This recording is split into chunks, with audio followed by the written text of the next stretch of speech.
beautiful. Hello, lovers of the world. This is Cinta speaking. I love listening to new music. It's really fun to find new things to obsess over, whether that's a new album, a new artist, or a new song. I'm always trying to chase that sense of joy and triumph of finding something new to love. It is once again time to reflect and rank every album and EP that I listened to in the last month into a tier list. This video, we are going to be covering all the projects that I listened to in September of 2025. I am having a very busy month. Very busy life in general, TBH. So this video is gonna be largely a voiceover situation. However, I did commission a new art piece as my replacement for this video and for other future videos where I am simply too busy to film a face-to-face section for a video. The reason is that it's just so much easier to edit a voiceover than it is to film and, record several takes of you talking to a camera. Right now, this has just been the next best thing, and I have been wanting to commission a new art piece for the channel in a while, so I decided to go back to the original artist that I commissioned, I think back in 2023, named Shanela. She was the one who did the original art for my intro that you can see in pretty much all the videos I have where I talk about music or a book or a film, etc. So I decided to go back and commission her for this new one. I'm so excited to use it for this first video. She is such a talented artist. Please go and follow her on Instagram, and if you feel so inclined, commission her if you want to. All of her details are going to be in the description, as it has been for the past, however long it is I've been using her icon in my videos. So yeah, thank you so much, Shanela. So before I proceed with the rest of the video, before I reflect on what I listened to in September of 2025, let me break down my grading system first, in case this is your first video from my channel, just so we're all on the same page. Obviously, if you know the deal, you are welcome to skip ahead. All of the timestamps are going to be in the description. And if you also want to skip ahead to a particular album, you can also use the timestamps in the description to navigate that. The highest tier in my tier list is called Year-End List Material. This tier is specifically for releases that came out this year. This is a way for me to keep track of the new projects that came out and to remind myself to look back on these releases when the time comes at the end of the year to make my year-end list. Only releases that came out in this year are allowed because those are obviously the only ones I will consider for my list. Meanwhile, in other tiers, any album or EP from any year can be put in them. However, just because I put an album or EP in this tier doesn't mean that they are automatically going to be on the list. They are just candidates for the final version. The difference between this tier and the one below that is that these albums have a distinct je ne sais quoi that firmly places it in this time period. Either these albums are significant in the sense that they were part of a cultural moment, thus making them ubiquitous in my life, or that I have formed a specific personal attachment to the music. It could be that it is tied to a event or a feeling that I had at some point in the year, so that in the future when I think of this album, I will not be able to disentangle it from the year that it was released in. To put it simply, these are albums that made me sit up and say, wow, this is one of the best things I've heard all year. The tier below that is called French Toast. So these are albums that are perfectly enjoyable. This is the highest an album can be placed in if that album was not released this year, but this is also the tier where I would put albums that even though I really enjoyed, I don't think I will be considering for the end of year list for whatever reason that might be. However, if that album was released this year and is placed in this tier or the ones below that, I do want to say that they always have a chance of moving up to year-end list material if I end up changing my mind. Nothing is set in stone with my tier list. I am very flexible when it comes to changing personal tastes, and I will mention it if I change my mind down the line. The tier below that is called Gems Found in the Mind. So these are albums that have a few treasured tracks that stood out to me, that I find very memorable, and I will keep in my heavy rotation, and thus will remind me that this album exists. And I would have no problem finding praise for this album or have no qualms with recommending it to somebody else. The main difference between this tier and the one below that, which I've called the most album ever, is that so I have nothing against the album in this tier itself. I would find it to be a decent or pleasant enough listening experience, but ultimately has no memorable tracks that will remind me that this album exists, unlike the albums in the tier Gems Found in the Mind. In fact, albums in this tier are those that I would actually forget that I've listened to because of how little they have changed me as a person. The tier below that I've called, well, I learned something new. So I'm always down for expanding my horizons and I like to stay updated on releases, but if that album doesn't hit, then that's just that, it doesn't hit.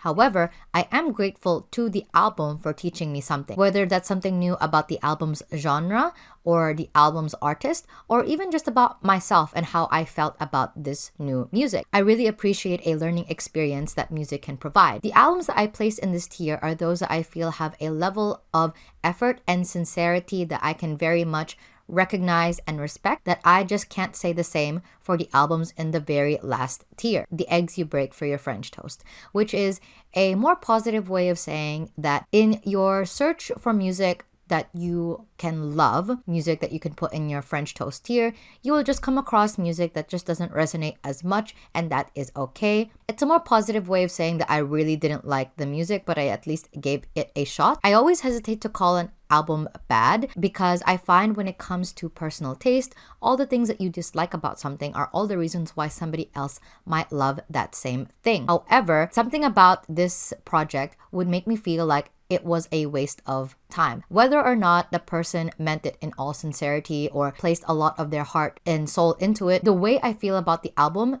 renders that irrelevant. That's how negative my response has to be for me to put an album in this tier, which I seldom do, because again, I try to be very forgiving when it comes to music that I'm not familiar with or music that I am actively trying to engage with. But sometimes I do come across music that makes me kind of frustrated that I even bothered to try in the first place. Now, as a disclaimer, just because I put an album or EP in this bottom tier doesn't mean that I hate that artist. Depending on the context, it might even be the first time that I'm listening to that person. And I'm always willing to give an artist a second shot before I make my final decision.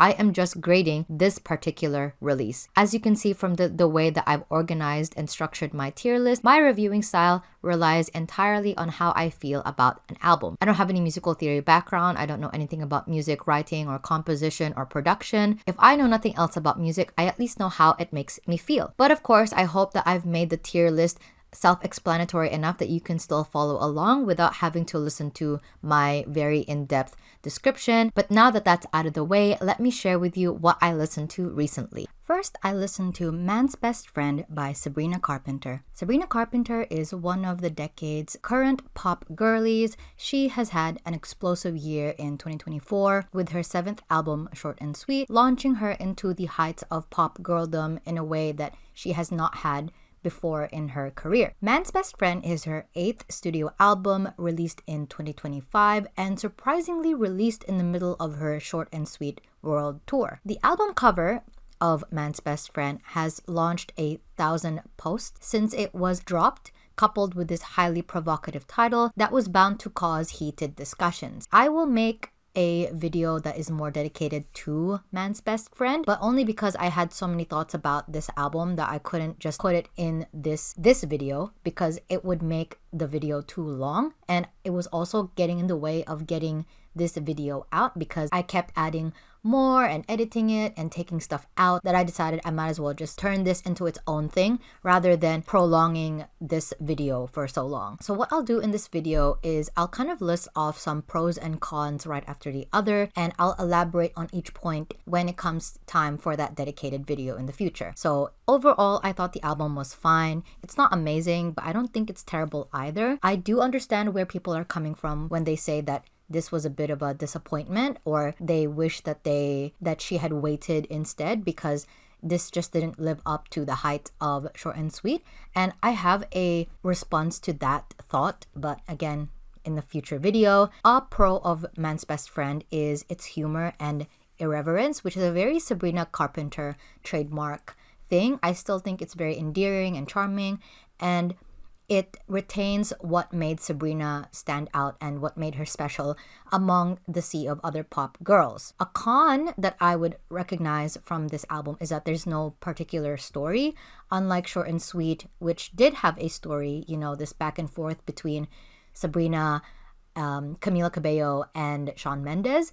There are, which are, if you were to like kind of look at it in a very detached way, these were characters in a story that we are watching as the audience. There's a narrative arc to be invested in, as well as character development for Sabrina at the very least. So this album is just full of snappy zingers and ideas. So it doesn't really give us insight into what Sabrina has been up to since the album has released. There's no insight into maybe her more recent relationship with Barry Keoghan, who was her ex now at the time of this album's release. Now, however, I think that's fine.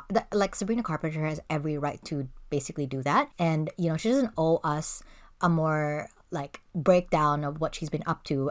I feel like she's honestly too busy to really get up too much because she's been on tour. And another pro that I think this album has is its attempts to be relatable are actually quite nice, because the more you think about it, like, Sabrina is rich, she's beautiful, successful, talented. There are many things that are out of her core audience's reach. So, you know, her audience is like young women who, you know, are not as beautiful, talented, rich as Sabrina Carpenter is. So to rectify that, Sabrina really had to lean hard into the things that did make her relatable, that she still is relatable on, which is that no matter what, a man can still ruin your day. And so that's kind of the only thing that she has that she can milk. I feel like milk is such a negative word, but when you're a pop star, you kind of have to find things to milk for your music. And I think there's something pretty evergreen about songs about frustration and disappointment that comes with dating men, because it, like, a lot of people can just relate to that. Even Man-Child, when it first dropped, even though I have never been in a relationship, I feel like I have encountered a man-child before, so I had a blast listening to that, because I was like, yeah, she really gets me, which I feel like not a lot of people are able to say about other pop girls, because they like take, I didn't want to make this video too long, but like, take Taylor Swift for example. Her most recent album, people were saying like, you know, I can't relate to this, like, it really feels, she really sounds like the billionaire that she is. And what Sabrina was trying to do with Man's Best Friend is to kind of, you know, counteract the fact that she is such a highly unattainable, aspirational person. So she's like, hey girls, hey listeners, I'm just like you. I am also frustrated and honestly pissed off with the dating options that I have, you know?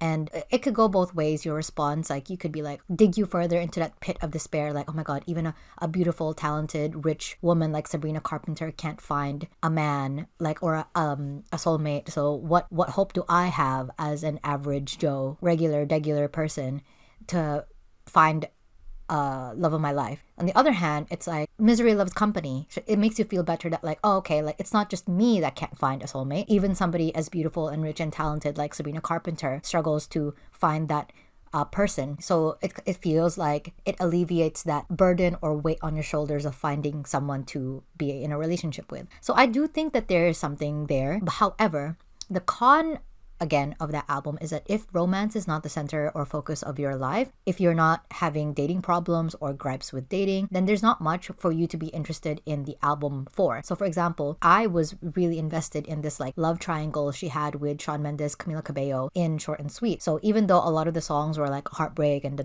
I was like, oh, like, there's a story that I'm interested in. But because I'm perpetually single and I like to keep it that way and I don't really want to go out and date people, then there's not much that Man's Best Friend can offer me. Like, even Man-Child was the one that I was like, oh, like, this is relatable, even though I've never been in a relationship or gone through a breakup before.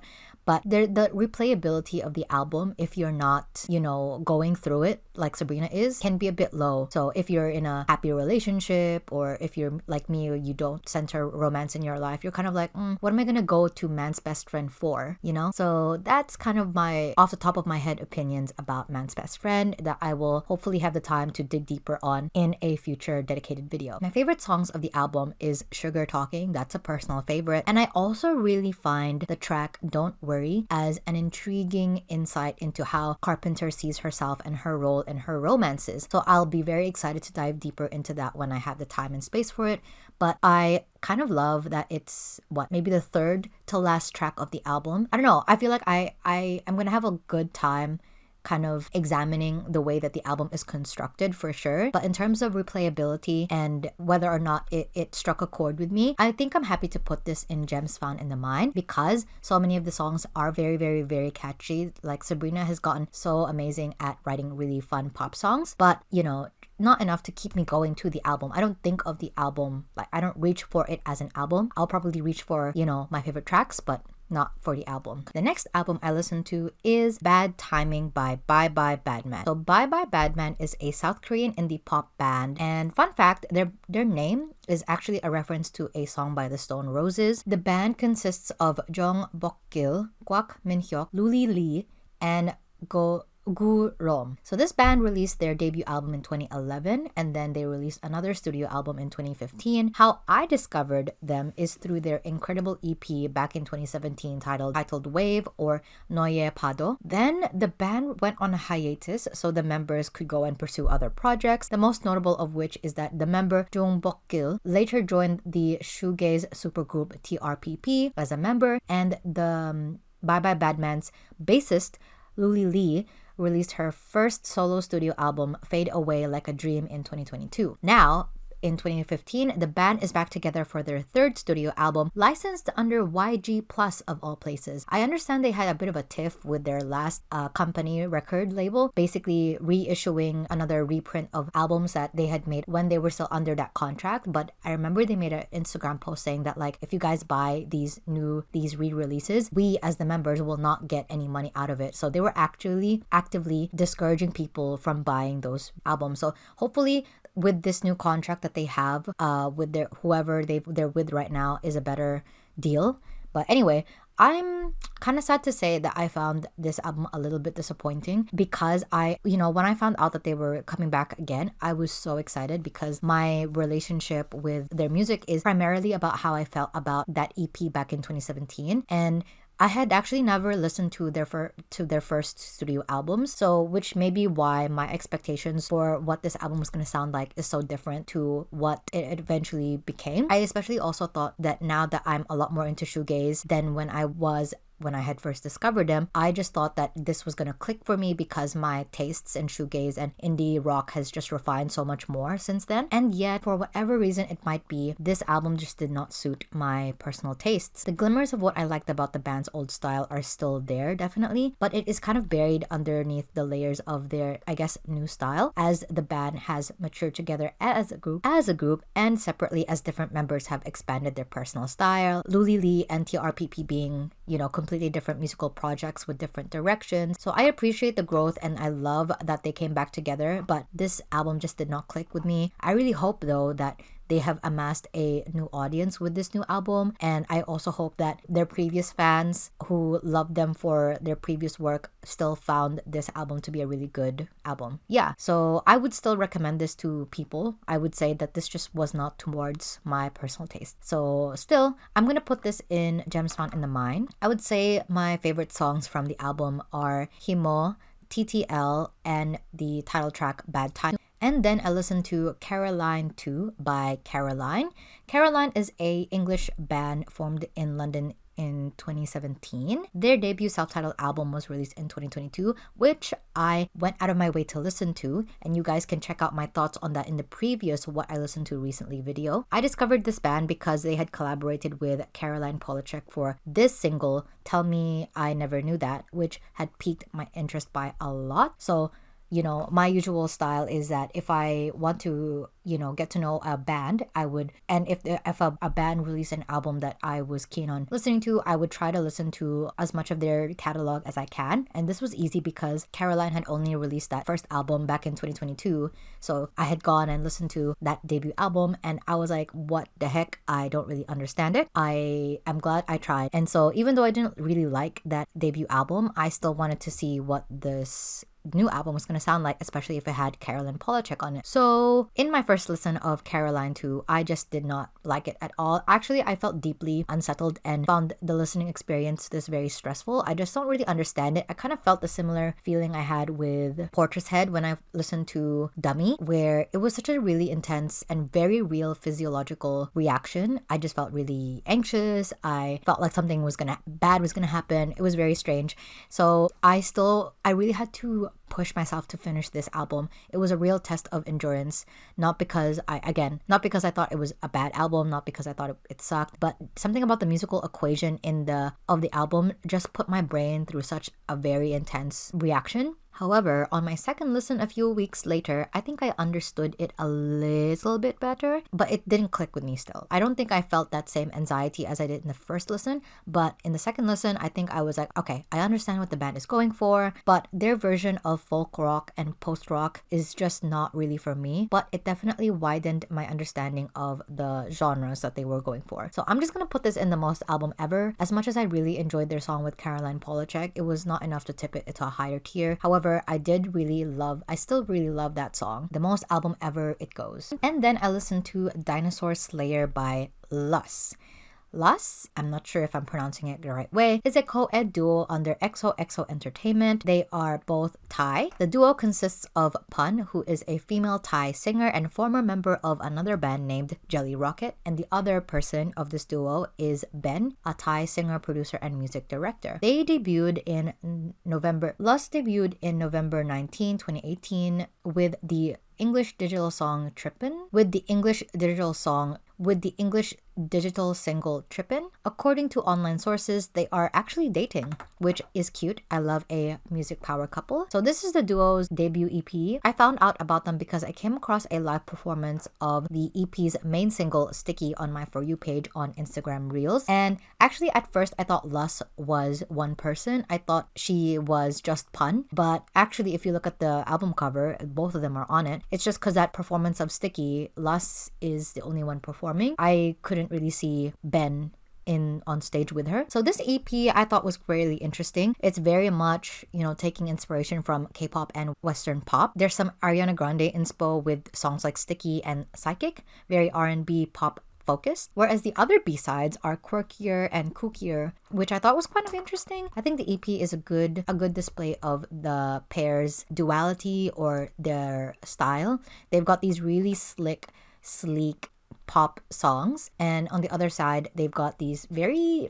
these singles that I feel like you would only like or understand if you were very online and Gen Z is the only way I can describe it. I'm gonna put this in Gems Fun in the Mind because this was a perfectly fun project that situates itself in contemporary times, influences from K-pop, Western pop, and even the fact that they're singing in Thai as well. I'm sure there's a lot of cultural signifiers that I'm missing because I'm just not that familiar with Thai pop. However, it's very interesting. I like it. I hope to see more from the group. Hopefully they don't break up. I don't know. My favorite songs are probably Psycho and Sticky. I just think that Pun is a very good singer. I like her delivery. She's very cute, very seductive, and very, quirky. I like it. And then I listened to Sonyashide by Sonyashide, or Girls' Generation by Girls' Generation. Sonyashide, also known as Girls' Generation, is a pioneering pop group that debuted in 2007 and dominated the K-pop industry for about 8 years. They have influenced so many groups since their arrival on the global pop market and will continue to do so in the years to come. They are from SM Entertainment. Actually, they are, the group from SM Entertainment. So many, it's really hard to summarize the impact that this group has on K-pop as a genre, so I won't even try to do that in this video, but they are a big deal. Capital B, capital D, big deal. So this is the group's debut album, and the reason why I decided to go back and listen to this album from 2007 is that at this stage of my life, as much as I love K-pop, I find it is incredibly difficult for me to engage with many of the groups that are currently debuting and are currently active because they are so young. And what I had wanted out of K-pop and what I still want out of K-pop is kind of slowly not being delivered to me by the current groups. A lot of the groups that I got into K-pop for are not active anymore. They're either disbanded or just not releasing as much music, and I just I don't have it in me to really invest my time and effort and attention in the newer groups because it just feels weird when they're so young and I'm 27. So I thought I might as well travel back in time and be more familiar with the genre's OGs, because if I'm gonna be anyways, I might as well own it. So I thought it would be a great challenge to kind of do a discography dive with Sonyashide, because I've been doing this for other artists like Madonna, Kylie Minogue, Mariah Carey, so I might as well do it with Sonyashide. The problem is I did not find this album interesting at all. I think it's really a testament to how, like, the way I got into K-pop was very much so because of the time that I got into K-pop. Because if I had heard the B-sides of this either now or maybe back then, I probably would not have been interested in K-pop, because this is what K-pop sounded like back then, and it's just not delivering what I want out of K-pop. And it's funny to say that, because they are like Sonyashide, and by extension, this album is the blueprint for so many girl groups, but I just don't find it interesting at all. I don't know if it's because, like, this is just their debut, or there's a lot of ways you can analyze it. Like, is the album really that bad, or is it just my taste? Is it that SM has not really recruiting producers that I really like, or is it that this album is very much more for a Korean listener's palette, and I am very much so not a Korean listener. So I'm just gonna put this in, the most album ever, because even the songs that I like from there could not save this. My favorite songs are actually the most well-known singles already. So songs like Into the New World, Girls' Generation, Kissing You, and the other B-sides are just like whatever. Gun to my head, I cannot sing any of the other songs from the album that are not the singles, like Back to You. And then I listened to Little Fantasy Volume 1 by Chaeyoung. This was released in 2025. Chaeyoung is a member of the K-pop girl group Twice. The group has debuted in 2016, but this is Chaeyoung's debut solo album, and this is such an interesting release. I didn't really expect it from her, actually, because she's a rapper of the group, and I just remember thinking that if she were to ever release a solo song or like do a solo career like Nayeon and Jihyo, she would be more girl boss rapper vibes. I remember seeing a video of her perform with other Korean rappers at a award show and thinking like, wow, like Chaeyoung is really good. I guess I just assumed she would continue kind of that girl boss badass kind of vibe. And so yeah, I just found it really surprising that this is the direction that she is going on. And I don't know if this is something that the company is encouraging her to do because they just thought that this was a area or niche that she could fulfill, or if this is something that she wanted to do, like if this is a direction that she actively decided and chose to pursue. Because Chaeyoung, she's not known for her vocals, she's not even known for her raps either. I guess like this is also a good compromise where she can kind of carve out a very specific place in K-pop that not a lot of people are doing as an idol. I think it's okay. Like, she's kind of going for this like soft, feminine, indie pop vibe, but like I can find 5 other people doing the same thing. I think maybe I just have no patience for a K-pop idol cosplaying as a K-indie musician. Too slow. There's no spark for me. I'm very like ambivalent to the project. It feels like a very strategic release. It's not choreography heavy. It's not vocally demanding, like it's a very simple and straightforward song that if she were on tour with Twice as a group, she could perform. Another thing is I don't really like her delivery in the actual album.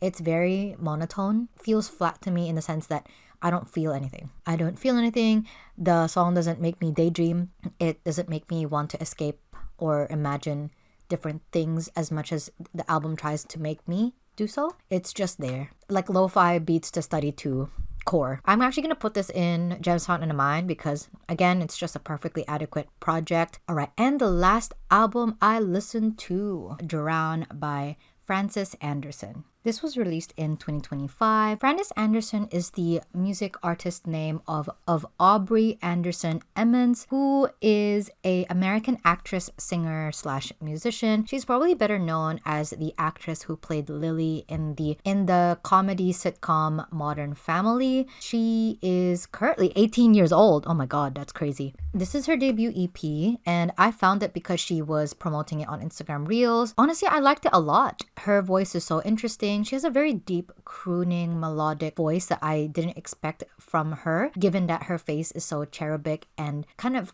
she's very cute. She's a very cute girl. And I guess this was not like the type of voice that I would attribute to someone with that face. What stood out to me about this EP is that it reminds me so much of the kind of the optimistic, pseudo-intellectual indie that we were getting from the millennials. I don't know, there's something about the romantic melancholicness of it all that reminds me of the bands that were coming out from that time period. Say something like Telephones and Traffic, which is my favorite song from the EP, reminds me of a song that I would hear from like an indie rom-com coming of age movie. I felt supported by this thought because of one of the tracks on the EP is actually a cover of Maps by the Yeah Yeah Yeahs. If anything, the album that this reminds me the most of, or felt spiritually linked to, is the Yeah Yeah Yeahs album It's Blitz, which a lot of their songs have acoustic versions of it. So it kind of reminds me of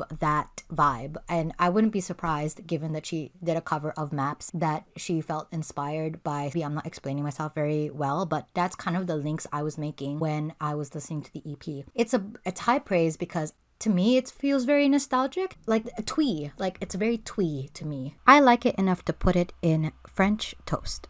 And that's it. That's all I listened to in this month of September. Let's look at the entire tier list one last time. So overall, I have to admit that this batch of albums was a little bit underwhelming. There wasn't an album that wowed me in any particular way. So in total, I listened to 7 projects with 5 studio albums and 2 EPs. Here is a pie chart of my listening activity so far in 2025. And that's it for this video. Thank you so much for watching. Thank you again to Shanela for a really awesome art piece. If you enjoyed watching this video, please hit the like button. Let me know in the comments what your thoughts were on the music that I've mentioned, or what you think I should listen to next. If you want to see more of my work, please subscribe. I post videos about music, books, and film, and stuff about my life if something interesting happens. All my social media links are down in the description, alongside my Patreon and Ko-fi pages if you want to support me financially. I don't have anything particularly special on my Ko-fi pages, but if you go to my Patreon page, there are some exclusive videos that you can only access if you pledge a few dollars. Yeah, I look forward to sharing my love with you again next time. I will see you guys soon. Bye!